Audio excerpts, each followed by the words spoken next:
top natural treatments with clinical support. Although it may be difficult to imagine, in the past, people used natural remedies to treat ailments like infections and toothaches. Approximately 4 out of 10 persons still use complementary and alternative medicine, including herbal supplements, to cure their ailments. It's ideal for individuals to speak with their doctors before attempting any natural treatment. Consequently, it is vital for doctors to be aware of which of these treatments are effective. Let's look at some explanations. Probiotics. Live bacterial or yeast cultures, or probiotics, are thought to be effective inhibitors of bad bacteria like Clostridium difficile that can colonize your gut. You have probably been inundated with commercials for yogurt containing probiotics. But does it really help? And is it worthwhile to spend a small fortune at your neighborhood wholesale warehouse for large-sized packages? One JAMA review found that a number of processes have been put out to explain how some probiotics may have health advantages, particularly in the case of diarrhea. For instance, it has been proven that the yeast Saccharomyces boulardii, a strain of the bacterium Saccharomyces cerevisiae, inhibits the pathogenicity of bacterial toxins. Additionally, harmful bacteria like Escherichia coli and Clostridium species cannot grow in the presence of the acetic, lactic, and propionic acids produced by Lactobacillus species, which can lower intestinal pH. Furthermore, harmful bacterial adherence and colonization in the intestines may be prevented chemically or physically by the presence of Lactobacillus species and other probiotics. Finally, these probiotics may stimulate or improve an immunological response.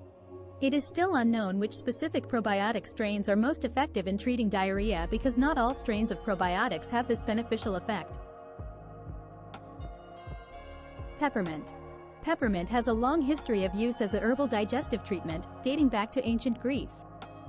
Today, irritable bowel syndrome is frequently treated with peppermint oil and leaves, IBS.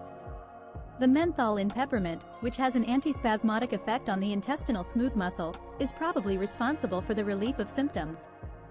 Numerous over-the-counter topical treatments that treat headaches, muscle discomfort, and lung congestion also contain menthol. Spices. Spices are frequently used to flavor tea in the Middle East, and for good reason. Spices can enhance tea's flavor while also providing a number of metabolic advantages. Cardamom, cinnamon, ginger, or saffron were added to tea in an Iranian study, and participants who did so for 8 weeks saw improvements in metabolic indicators like lipid profiles, total cholesterol, low-density lipoprotein cholesterol, and high-density lipoprotein levels compared to controls. However, these spices did not lower levels of fasting blood sugar, insulin, HbA1c, or body weight. Calamine cream. You may remember being doused in strong calamine lotion as a child to treat irritating skin conditions like mosquito bites, exposure to poison ivy, or chickenpox. To relieve the itch, pain, and discomfort of minor skin irritations, calamine lotion, a mineral mixture of zinc and ferric oxide, is used in lotions, liniments, and ointments. Children wearing casts aged 6 to 15 years old participated in a study that was published in the Journal of Orthopedic Surgery. Calamine lotion users reported less irritation and fewer skin lesions than controls.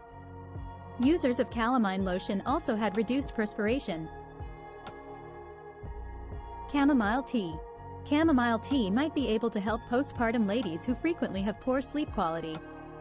A Chinese study found that postnatal women who drank chamomile tea for 2 weeks had better sleep quality and more significant relief from depressive symptoms than did controls. It appears that mom truly does have the greatest advice.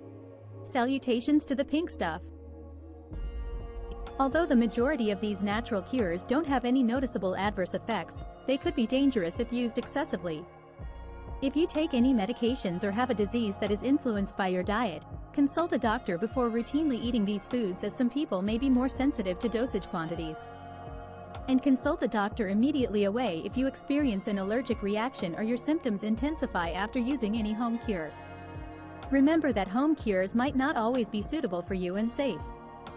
Even while these have scientific support, not all populations or body types are covered by a single study or therapeutic trial. What study cites as helpful might not always be effective for you. Since our families have used many of the remedies we've listed above to treat us since we were young children and have passed them down to us, we look forward to using them when we need comfort.